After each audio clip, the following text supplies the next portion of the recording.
मंजूरी दी है। सीएम योगी की अध्यक्षता में हुई इस बैठक में विकास, रोजगार सृजन, पारिवारिक संपत्ति प्रबंधन और शिक्षा क्षेत्र में पारदर्शिता बढ़ाने की दिशा में कई अहम निर्णय लिए गए हैं।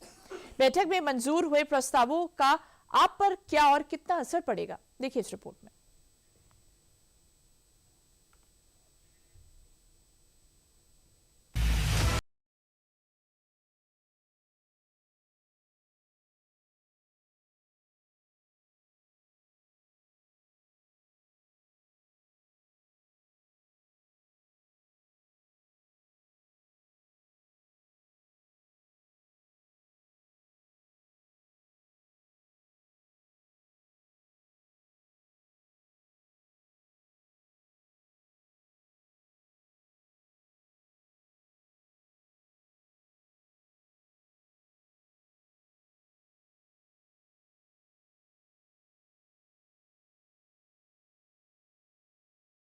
सीएम योगी की अध्यक्षता में कैबिनेट की बैठक हुई। इसमें 14 में से 13 प्रस्तावों को मंजूरी मिली।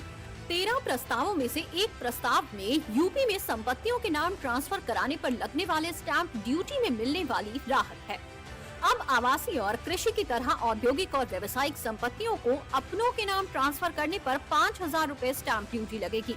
पहले सर्कल रेट के हिसाब से शहरों में 7% और ग्रामीण क्षेत्रों में 5% लिया जाता था।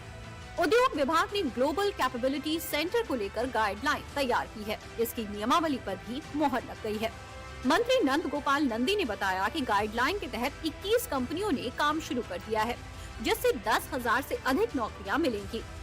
वित्त मंत्री सुरेश खन्ना ने बताया कि सेमीकंडक्टर पॉलिसी 2024 के तहत यूपी में सेमीकंडक्टर निर्माण के क्षेत्र में 3,000 करोड़ रुपए का निवेश करने वाले उद्यमियों को सब्सिडी दी जाएगी।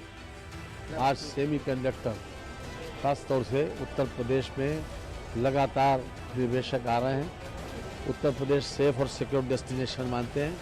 सेमीकंडक्टर को बढ़ावा देने के लिए 3,000 करोड़ रुपए का जो इन्वेस्टमेंट करने के लिए आएगा, उसको केस टू केस बेसिस के ऊपर उसको इंसेंटिवाइज किया जाएगा। कई मुद्दों पर चर्चा हुई है। रजिस्ट्रेशन विभाग, अपने परिवहन विभाग, नगर विकास विभाग, आईटी डिपार्टमेंट से बहुत सारे जो प्रस्ताव आए थे, उसको माननीय मुख्यमंत्री जी ने स्वीकृति प्रदान किया। आज माननीय मुख्यमंत्री जी के अध्यक्षता में कैबिनेट की बैठक हुई है और कैबिनेट की बैठक के माध्यम से हमारा बहुत साफ और स्पष्ट मकसद है कि उत्तर प्रदेश की जनता ने हमारे विकास को सुनिश्चित करने की जो जिम्मेदारी, उत्तर प्रदेश के विकास की जो जिम्मेदारी हमारे कंधों पर दी है, उस जिम्मेदारी पे पूरी ईमानदारी से हमारी मोदी सरकार के नेतृत्व में हमारी योगी सरकार काम कर रही है। और उत्तर प्रदेश के माननीय मुख्यमंत्री जी ने हमेशा आम जनमानस के हितों को ध्यान में रखते हुए, उनके विकास को ध्यान में रखते हुए, उनकी तरक्की के लिए, उनके विकास के लिए काम किया।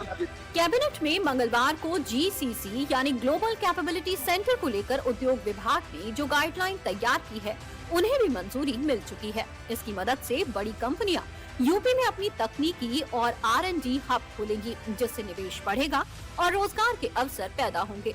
मंगलवार को हुई कैबिनेट बैठक में मंजूर हुए कुछ और अहम प्रस्तावों पर भी नजर डाल लेते हैं।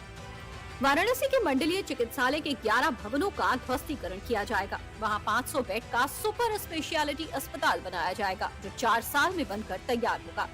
वाराणसी में नेशनल फॉरेंसिक साइंस यूनिवर्सिटी के लिए 50 एकड़ जमीन दी जाएगी। IIMT विश्वविद्यालय मेरठ को नोएडा में कैंपस खोलने की अनुमति मिल गई है। पीलीभीत में बस स्टैंड बनाया जाएगा। इसके लिए राजस्व विभाग की 7,000 वर्ग मीटर जमीन परिवहन विभाग को 30 साल के लिए लीज पर दी जाएगी। क्षेत्रीय क्रीड़ा अधिकारी के 18 पद हैं। इनमें से 12 पद प्रमोशन से भरे जाएंगे और 6 पद अंतर्राष्ट्रीय पदक विजेता खिलाड़ियों से भरे जाएंगे।